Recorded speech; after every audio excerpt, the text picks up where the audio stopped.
Hi నమస్తే. తెలంగాణలో ఎన్నికల సీజన్ నడుస్తుంది. జనరల్ సాధారణ ఎన్నికలతో పాటు బార్ కౌన్సిల్ ఎలక్షన్స్ కూడా హడావుడి మొదలవుతుంది.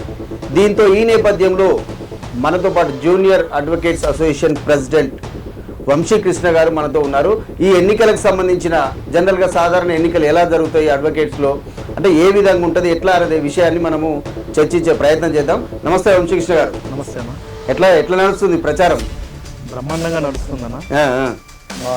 అంటే జనరల్గా మీ మనం డీటెయిల్స్లోకి ఫస్ట్ మీ డీటెయిల్స్ ఒకసారి చెప్తే మన ప్రేక్షకులకు అసలు మీ నేపథ్యం ఏంది, మీరు ఏం చదువుకున్నారు ఏందనే దాని మీద ఒకసారి మనం తెలుసుకునే ప్రయత్నం చేద్దాం. నా పేరు జక్కుల వంశీకృష్ణ. నేను తెలంగాణ రాష్ట్ర junior advocates association founder and president. నేను పెండగంటి లా కాలేజ్లో LLB పూర్తి చేశాను 2014లో. దాని తర్వాత ఉస్మానియా యూనివర్సిటీ నుండి LLM చేశానన్నా నేను. దాని తర్వాత నేను జూనియర్ అడ్వకేట్స్ అసోసియేషన్ ఒకటి ఫామ్ చేసేసి యువ న్యాయవాదులకు వాళ్ళు ఎదుర్కొంటున్న ఇబ్బందుల గురించి నేను వాయిస్ రైజ్ చేయడం కానీ, స్టైఫండ్ ఇష్యూస్ కానీ, ఇవన్నిటి మీద కూడా నేను పోరాటం చేసినానన్నా. అదేవిధంగా నేను Telangana and Srikakulam paramilitary welfare association కి కూడా నేను లీగల్ అడ్వైజర్ గా ఉన్నా. తెలుగు భాషా చైతన్య సమితికి కూడా నేను లీగల్ అడ్వైజర్ గా ఉన్నా. ఆటో యూనియన్ లీడర్ యూనియన్ కి కూడా నేను లీగల్ అడ్వైజర్ గా ఉన్నా. అదే విధంగా నేను లేబర్స్ యూనియన్ ఉంది, దానికి కూడా నేను లీగల్ అడ్వైజర్ గా ఉన్నా. బీసీ సంక్షేమ సంఘానికి కూడా నేను లీగల్ అడ్వైజర్ గా ఉన్నాను. Okay, right. మీరు బార్ కౌన్సిల్ మెంబర్ గా కావాలనుకున్నారు? ఎందుకు మీకు పోటీ చేస్తున్నారు? మనము సమాజంలో ఈ సమాజాన్ని కూడా కరెక్ట్ రూట్లో నడిపించేది ఏదంటే జ్యుడిషరీ. సో న్యాయవాదులకు కూడా ఎన్నో ఇబ్బందులు ఉంటాయి. న్యాయవాదులకు కూడా ఒక వెల్ఫేర్ అనేది ఉంటుంది. ఆ వెల్ఫేర్ మొత్తం ఎవరు చూస్తారంటే బార్ కౌన్సిల్ చూస్తుంది అనమాట. సో మనము ఇక్కడ యువ న్యాయవాదులు కానీ న్యాయవాదులకు కానీ ఉన్న ఇబ్బందులు ఏవైతే ఉన్నాయో వీటిని నేను బాగా దగ్గర నుండి చూశాను. దాన్ని మార్చాలి అంటే మనం సిస్టమ్ లోపలికి పోయి మనం మార్చగలుగుతాం. కాబట్టి నేను ఈ ఎన్నికల్లో కూడా పాల్గొంటే బాగుంటుందని మా సీనియర్ అడ్వకేట్స్ కూడా చాలా మంది నాకు చెప్పడం జరిగింది.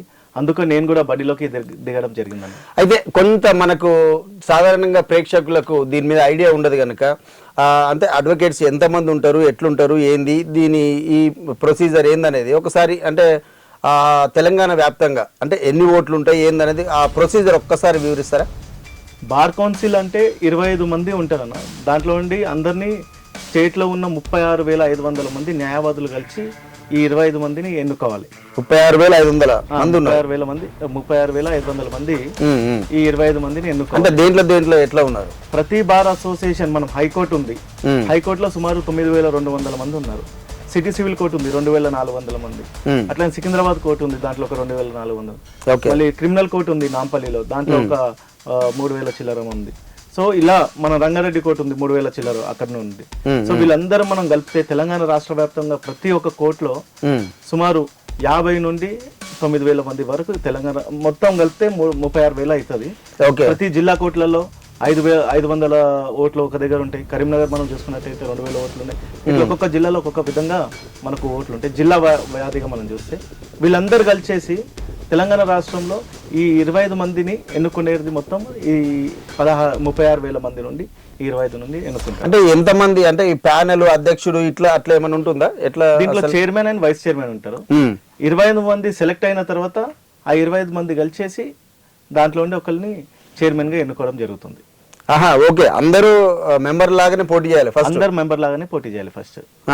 మెంబర్లు అందరు కలిసి ఒక చైర్మన్ ని ఎన్నుకోవడం జరుగుతుంది. ఓకే, డైరెక్ట్ గా చైర్మన్ వైస్ చైర్మన్ ఇట్లా ఏముండదు? అట్లే ఉండదు. ఓకే, అదే మీరు bar junior advocates association already form చేశారు, అదే చెప్తున్నారు. అంటే ఎందుకు అది ఫామ్ చేయాల్సి వచ్చింది? నేను 2014లో LLB పాస్ అయిన తర్వాత నేను స్టైఫండ్ కి అప్లై చేశాను. నా స్టైఫండ్ అనేది రిజెక్ట్ అయింది. ఎందుకు రిజెక్ట్ అయింది అని నేను దాంట్లో వెళ్ళిన క్రమంలో సో అక్కడ మనకు ₹1,00,000 అప్పటికి ఇన్కమ్ సర్టిఫికేట్ ఉండే, దాన్ని కూడా ₹15,000 ప్రీవియస్లీ ఉన్న దాన్ని కంటిన్యూ చేసిన before bifurcation of the state. దాని తర్వాత అడ్మినిస్ట్రేటివ్ ఆఫ్ జస్టిస్ అనే స్కీమ్ ని కూడా ఆపేయడం జరిగింది.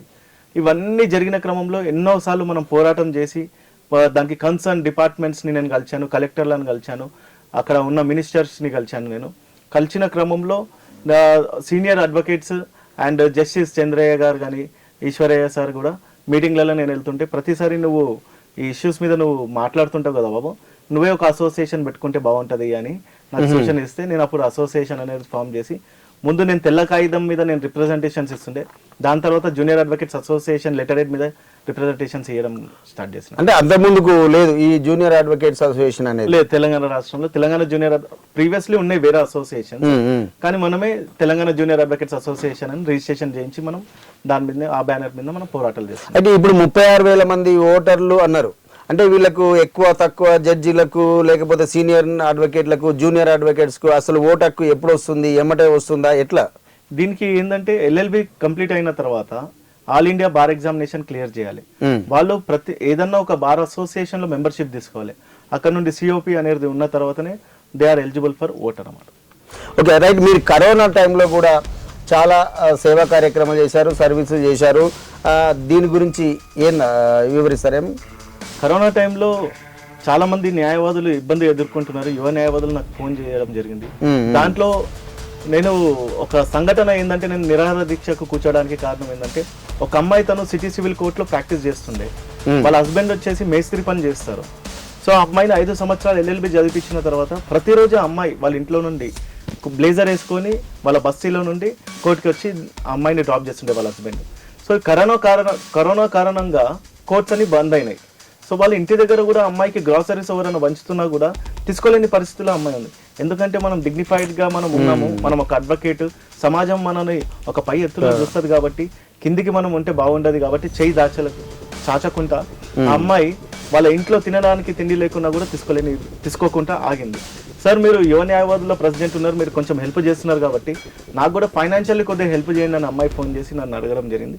అప్పుడు ఆ అమ్మాయికి నాకు తెలిసిన జర్నలిస్ట్ లాక్డౌన్ ఉండే కాబట్టి జర్నలిస్ట్తో కొంచెం గ్రాసరీస్ అవి పంపించాను. పంపించిన తర్వాత ఆ అమ్మాయి ఒకటి చెప్పింది, సార్ నాలాగా రాష్ట్రంలో ఎంతమంది ఇబ్బంది పడుతున్నారు సార్ అడ్వకేట్స్ అంటే. నేను ఆ విషయాన్ని బార్ కౌన్సిల్కి తీసుకొని వెళ్ళాను. వాళ్ళు మా దగ్గర అమౌంట్ లేదన్నారు. మళ్ళీ 100 కోట్ల ట్రస్ట్ ఉంది, ట్రస్ట్ చైర్మన్ని కూడా కలవడం జరిగింది. ఆ 100 కోట్ల నుండి తీయడానికి కుదరదు, దానికి వచ్చిన ఇంట్రెస్ట్తోని మేము ఇన్సూరెన్స్ ప్రీమియంలు కడుతున్నామని చెప్పారు.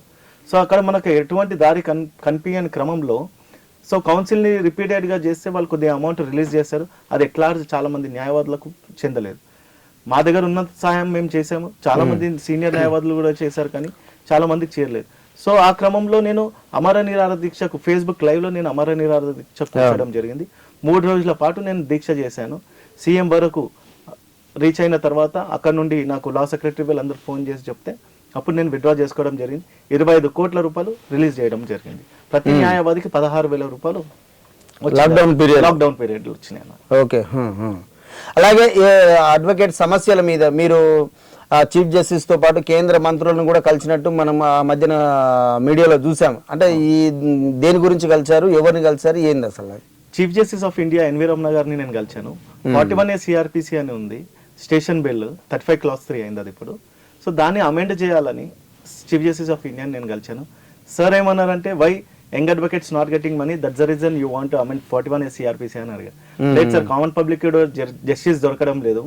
కంప్లైంట్ ఇచ్చిన తర్వాత అక్యూజ్ పర్సన్ పోలీస్ స్టేషన్కి వచ్చేసి స్టేషన్ బిల్ తీసుకుని బయటకు వస్తున్నాడు. వచ్చిన తర్వాత కంప్లైంట్ ని బెదిరియడం జరుగుతుంది. వాళ్ళు ఎన్నో కేసులు బెదిరించిన తర్వాత వాడు బయటకు వచ్చిన తర్వాత ఎన్నో కేసులు విత్డ్రా కూడా లోక్ అదాలత్లో సెటిల్ అవుతున్నాయి సార్. అంటే అరే అవునా, అయితే దాని మీద ఒక కమిటీ అనేది ఏర్పాటు చేయడం జరిగింది హైకోర్టు జడ్జెస్ తోని కూడా సార్.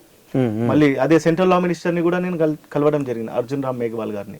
తెలంగాణ రాష్ట్రంలో ప్రతి సంవత్సరం మనం చూసుకున్నట్టయితే 4 నుండి 5 మందిని నడి రోడ్ మీద నరికి చంపడం జరుగుతుంది. అడ్వకేట్ ప్రొటెక్షన్ యాక్ట్ ఒకటి తీసుకొని రావాలి, దాని మీద యాజ్ సూన్ యాజ్ పాసిబుల్ ఒక చొరవ తీసుకొని బిల్ అనేది పాస్ చేయాలని కూడా 4 సంవత్సరాల క్రితం నుండి మనం పోరాటం చేస్తున్నాం.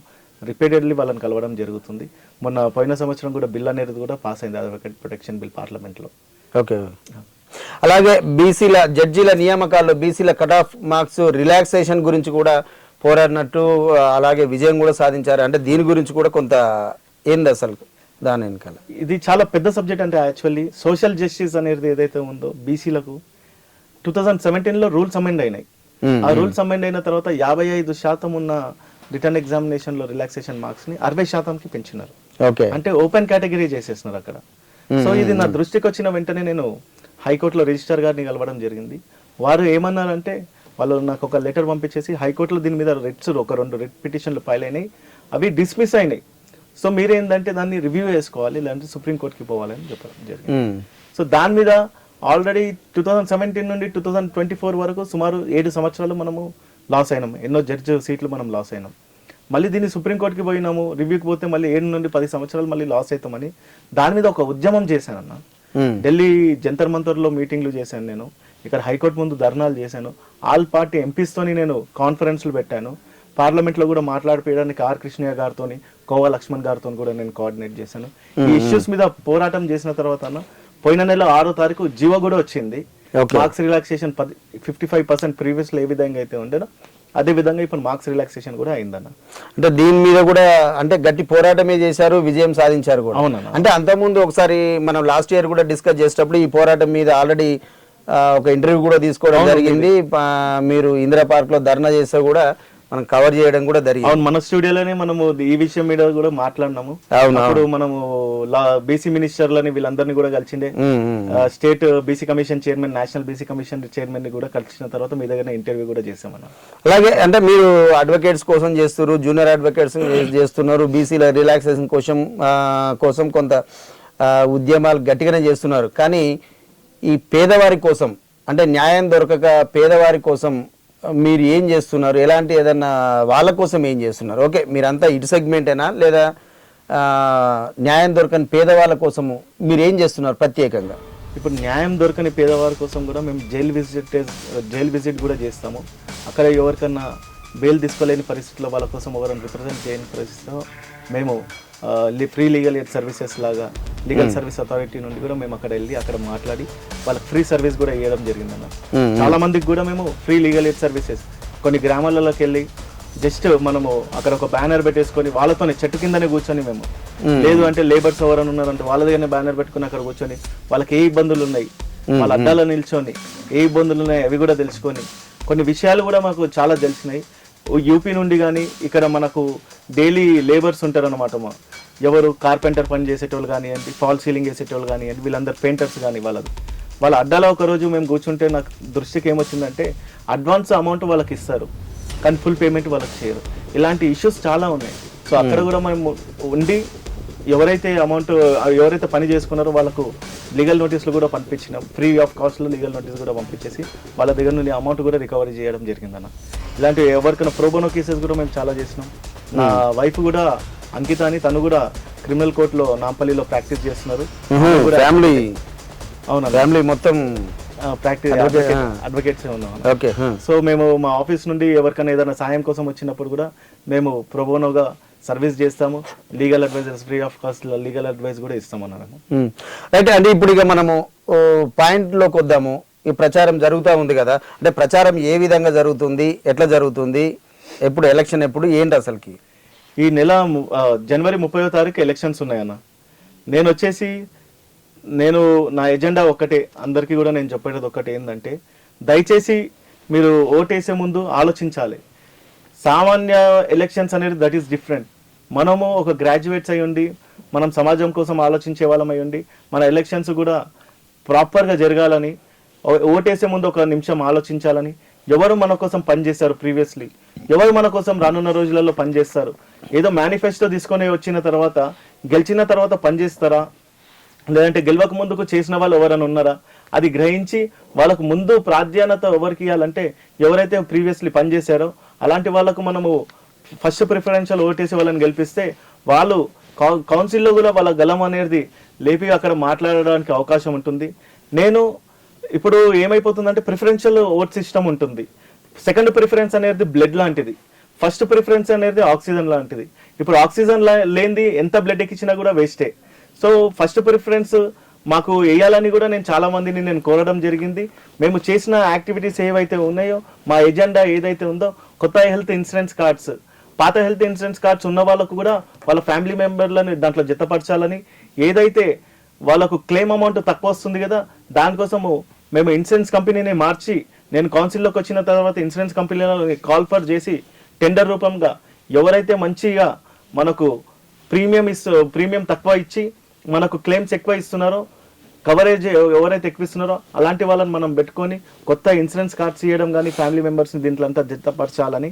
మళ్ళీ దాంతోపాటు మన తెలంగాణ రాష్ట్రంలో ఏమైపోయిందంటనా, వాళ్ళు ఎక్కడో డిస్ట్రిక్ట్లలో ఉంటారు అడ్వకేట్స్, ఆదిలాబాద్ నుండి ఇక్కడ వచ్చేసి వాళ్ళ పోర్ట్ఫోలియో జడ్జిని కలవాలంటే కూడా వాళ్ళకి బాగా ఇబ్బందులు అవుతాయి. సో అలాంటి టైంలో కూడా వాళ్ళు ఇబ్బందులు పడుతున్నారు కాబట్టి వాళ్ళ కోసం నేను కౌన్సిల్లో వచ్చిన తర్వాత ప్రతి ఉమ్మడి జిల్లా నుండి ఒక బార్ కౌన్సిల్ మెంబర్ని అక్కడ పోర్ట్ఫోలియో జడ్జ్ ఏ విధంగా అయితే ఉంటారో అట్లా పోర్ట్ఫోలియో బార్ కౌన్సిల్ మెంబర్ లాగా అక్కడ మనం పెడదాము. వాళ్ళ నుండి మీకు ఏదైనా ఇబ్బంది ఉన్నా కూడా వాళ్ళకి చెప్తే వాళ్ళు ఇక్కడ హైకోర్టులో కూడా కోఆర్డినేట్ చేసే అవకాశం ఉంటుంది. కాబట్టి దాని మీద కూడా నేను చర్య తీసుకుంటాను. మహిళా న్యాయవాదుల మీద కూడా చాలా అంటే చాలా కొన్ని ఇష్యూస్ జరుగుతున్నాయి. వాళ్ళకి సపరేట్ ఒకటి 5 ఉమెన్ కమిటీ అనేది ఏర్పాటు చేసేసి వాళ్ళకు ఏదైనా ఇష్యూ ఉన్నా కూడా అక్కడ చెప్తే దాన్ని కాన్ఫిడెన్షియల్గా పెట్టి వాళ్ళందరి కోసం కూడా వాళ్ళకి జస్టిస్ దొరికే వరకు మనం ఆ కమిటీలో మాట్లాడి డిస్కస్ చేసి వాళ్ళకి జస్టిస్ దొరికే విధంగా మేము చేద్దామని మా ఎజెండాలో పెట్టుకున్నాం. యువ న్యాయవాదులకు 15,000 రూపాయలు స్టైఫెండ్ ఇద్దామని, అట్లనే కొత్తగా ప్రతి గవర్నమెంట్ వచ్చి ఒక 100 కోట్లు మేము ఇస్తామని చెప్తున్నారు. సో దాన్ని కూడా ఏ విధంగా వాళ్ళ దగ్గర నుండి మనం తీసుకోవాలి, ఏ విధంగా అడ్వకేట్ వెల్ఫేర్కి యూజ్ చేయాలి, కొత్త ప్లాట్లు కూడా ఇస్తా అని ప్రతి గవర్నమెంట్ కూడా చెప్పింది. గవర్నమెంట్ దగ్గరికి కూడా ఈ ప్యానెల్ మొత్తం వెళ్ళి ఏ విధంగా వాళ్ళతో మాట్లాడి ఏ విధంగా వాళ్ళని కన్వే చేసి ఏ విధంగా మన గవర్నమెంట్ రేట్లనన్నా అట్లీస్ట్ ఫ్రీగా వద్దు గవర్నమెంట్ రేట్లనన్నా మనకు ఇచ్చే విధంగా పోరాటం చేస్తా అని నేను తెలియజేస్తున్నాను. అంటే ఓటింగ్ విధానం ఎట్లా ఉంటుంది? ఇప్పుడు అంత మామూలు జనరల్ ఓటింగ్ అయితే విలేజ్కి ఒకటి ఇట్లా ఉంటుంది. ఇక్కడ ఏ కోర్టు వాళ్ళు ఆ కోర్టులో వేయాలా, ఎట్లా ఉంటుంది ఓటింగ్ విధానం? ఇప్పుడు ఓటింగ్ విధానము ప్రతి జిల్లా కోర్టులో అంటే ప్రతి జిల్లా కోర్టులలో ప్రతి కోర్టులలో కూడా 10కి మించిన వాళ్ళు ఏవైతే ఉంటాయో వాళ్ళకి బూత్ అక్కడనే ఏర్పాటు చేయడం జరుగుతుంది. వాళ్ళు అక్కడనే ఏ కోర్టు వాళ్ళు ఆ కోర్టులు వేస్తే అవన్నీ కూడా బ్యాలెట్స్ అవన్నీ కూడా మన తెలంగాణ హైకోర్టుకి వచ్చేసి ఇక్కడ లెక్కించడం జరుగుతుంది. అంటే సేమ్ డే ఉంటుందా? ఎప్పుడు ఎన్ని రోజులు? మినిమం ఒక వారం రోజుల టైం పడుతుంది దానికి. అన్ని జిల్లాల నుండి ఇక్కడ వచ్చేసి ఇక్కడ వచ్చిన తర్వాత బ్యాలెట్స్ అని వచ్చి ఇక్కడ ఓపెన్ చేసిన తర్వాత. ఓకే, అలాగే మీ ఎజెండా, ప్రధానమైన ఎజెండా ఇప్పుడు చెప్పారు, కొన్ని విషయాలు చెప్పారు. మీ ప్రధానమైన ఎజెండా ఏమంటే మీకు ప్యానెల్ లాంటిది ఏమన్నా ఉంటుందా? ఇప్పుడు ప్యానెల్ లాంటిది అట్లా ఏం లేదన్న. ఎవరిది ఇండివిజువల్ గానే అందరు మెంబర్స్ గానే పోటీలోకి దిగుతున్నారు. జనరల్ గా ఏంటంటే జర్నలిస్టులు అయినా ఇంకేదైనా కానీ ఒక ప్యానెల్ ఉంటుంది, దీని ప్యానెల్ ఏర్పాటు చేసుకుంటారు. కానీ మీకు అట్లా ప్యానెల్ అలాంటిది ఏం లేదు. అందరు కూడా కామన్ గానే మెంబర్ లాగానే వచ్చేస్తారు. వచ్చిన తర్వాత వీళ్ళందరూ కలిసి ఒక చైర్మన్ ని ఎన్నుకోవడం జరుగుతుంది. ఓకే, ప్రధానంగా మీ నినాదం చూస్తున్నాం, అక్కడక్కడ చూస్తూ ఉన్నాం. అందరూ మీరు నేను ఇది చేస్తా అది చేస్తాను, వచ్చిన తర్వాత నేను ఎలక్ట్ అయిన తర్వాత నేను ఈ పని చేస్తా అనేది నినాదాలు ఇస్తారు. కానీ మీరు మాత్రం నేను చేసిన పనిని చూసి మాత్రమే ఓటేయండి, నేను నా బ్యాక్గ్రౌండ్ నా వర్క్ చూసి మాత్రమే ఓటేయండి అంటారు. అంటే దీని మీద మీరేం చెప్తారు? ఇప్పటి వరకు నేను ఏవైతే కార్యక్రమాలు చేసినానో ఆ కార్యక్రమాలన్నీ కూడా మీ ముందు పెట్టాను. నేను తెలంగాణ మనకు కోవిడ్ టైం నుండి తెలంగాణ బైఫరికేట్ అయిన తర్వాత నుండి మేము ప్రొఫెషన్లోకి వచ్చినప్పటి నుండి ఎక్కడ ఇష్యూ ఉన్నా కూడా ఏమున్నా కూడా ముందంజలో ఉన్నాము, పోరాటం చేశాము. కరోనా టైంలో కూడా ప్రాణాలపైకి తెచ్చుకొని 25 కోట్లు ప్రభుత్వం నుండి రిలీజ్ చేయించినాం. 41A CRPC కోసం సెంట్రల్ లా మినిస్టర్ని 41A CRPC కోసం సెంట్రల్ లా మినిస్టర్ని చీఫ్ జస్టిస్ ఆఫ్ ఇండియాని కలవడం జరిగింది. అడ్వకేట్ ప్రొటెక్షన్ యాక్ట్ కోసము పలుబార్లు మేము సెంట్రల్ లా మినిస్టర్ని కలవడం జరిగింది. దాని తర్వాత జూనియర్ న్యాయవాదులకు స్టైఫెండ్ అనేది ఆపేసిన తర్వాత కూడా దాన్ని రీఇన్షియేట్ చేసి దాంట్లో కూడా ముఖ్య పాత్ర వహించి అక్కడ పోరాటం చేశాము. మైనార్టీస్కి స్టైఫెండే లేదు, వాళ్ళకు కూడా స్టైఫెండ్ ఇవ్వాలని నేనే పోరాటం చేశాను. 2019 తర్వాత వాళ్ళకు కూడా స్టైఫెండ్ రావడం జరుగుతుంది. కొత్త హెల్త్ ఇన్సూరెన్స్ కార్డ్స్ కూడా ఇవ్వాలని నేను పోరాటం చేస్తున్నాను. ఇవన్నీ కార్యక్రమాలు న్యాయవాదుల ఇష్యూస్ ప్రతి ఒక్కదానికి కూడా నేను ముందుగా ఉంటాను. నేను మీ అండగా నేను ఉంటాను. దయచేసి నేను అందరినీ కోరేది ఒకటి ఏంటంటే నాకు ఫస్ట్ ప్రిఫరెన్స్ ఓటు వేసి నన్ను గెలిపిస్తే రానున్న రోజుల్లో మన వెల్ఫేర్కి ఏదేదైతే మనకు కావాలనో, స్టేట్ గవర్నమెంట్ నుండి ఏ విధంగా అయితే తీసుకురావాలనో, సెంట్రల్ గవర్నమెంట్ నుండి ఏ విధంగా తీసుకురావాలనో దానికి నేను ముందుండి నేను ప్రతి ఒక్కదానికి పోరాటం చేస్తానని నేను తెలియజేస్తున్నాను. రైట్, చివరిసారిగా చెప్పండి, తెలంగాణ ప్రజలకు కానీ లేదా అడ్వకేట్స్కి కానీ మీరు ఏం చెప్పదలుచుకున్నారు, ఏం అడగదలుచుకున్నారు? తెలంగాణ ప్రజలందరికీ కూడా నా విజ్ఞప్తి, న్యాయవాదులు అనేది చాలా ఇంపార్టెంట్ మనకు. ఎందుకంటే సోషల్ జస్టిస్ మనకు దొరకాలన్నా, ఒక డెమోక్రాటిక్ వేగా కూడా ఈ సమాజం నడవాలన్నా న్యాయవాదులు అనేది చాలా ఇంపార్టెంట్. ఎక్కడ సమస్య ఉన్నా కూడా మీరందరూ వచ్చేది న్యాయవాది దగ్గరికి. ఏ సమస్య ఉన్నా కూడా మేము న్యాయవాదులం మీతో పాటు ఉండి మేము పరిష్కరిస్తాము. నేను మీ ఫ్రెండ్స్ కానీ మీ ఫ్యామిలీ మెంబర్స్ కానీ ఎవరన్నా న్యాయవాదులు ఉంటే నేను V5 నుండి మీ అందరినీ కూడా నేను కోరుతున్నాను, దయచేసి మీ ఫ్రెండ్స్కి కూడా కన్వే చేయండి. నాకు ఫస్ట్ ప్రిఫరెన్షియల్ ఓట్ వేయాల్సిందిగా వాళ్ళందరినీ కూడా కన్వే చేయాల్సిందిగా మీకు కోరుతున్నాను. Thank you very much. Right Vamshikrishna గారు, ఆల్ ద బెస్ట్. మీరు గెలవాలి, గెలవడంతో పాటు పేదలకు ఉచితంగా న్యాయం అందించాలని కూడా V5 న్యూస్ మనస్ఫూర్తిగా కోరుకుంటుంది. Thank you, all the best.